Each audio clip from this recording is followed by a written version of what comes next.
বনগাঁ থেকে ঠাকুর দেখে ফেরার পথে দেখো একদম সকাল হয়ে গেছে। তো আমরা দেখো সবাই টোটোতে বসে আছি। এরপরে একটু চা খেতে ইচ্ছা করছে যেহেতু সকাল হয়ে গেছে। তো আমাদের ফেরার পথেই আমাদের রাস্তায় পড়লো হচ্ছে কালিদির হোটেল। তো চলে আসলাম কালিদির হোটেলে চা খেতে। দেখো আমরা সবাই মিলে, তো দিদি চা বানাচ্ছে। আর রাত্রির থেকে যেহেতু দোকানে মানে দিদি নাকি কালকে বাড়িই যায়নি, মানে রাত্রির থেকেই রয়েছে দিদি, দেখেই বোঝা যাচ্ছে দিদির মুখ চোখ একদম ক্লান্ত। তো এদিকে দেখো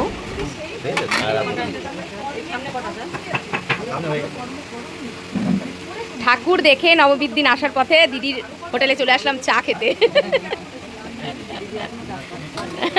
এদিকে চা ফুটছে। দিদির ওই স্টেশনের হোটেলটা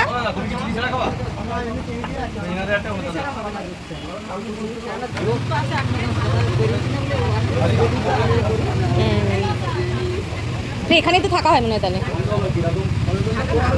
বাড়ি চলে যাই।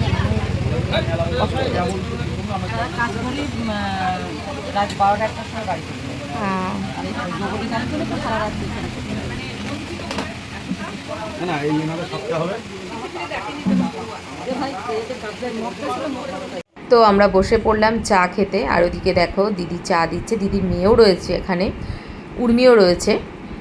তো আমরা এই যে চা দেখো সবাই মিলে নিয়ে নিলাম। আর এদিকে এই যে চা, এদিকে 4 কাপ আর ওদিকে হচ্ছে আরও 2 কাপ নিয়ে ওইদিকে বসেছিল।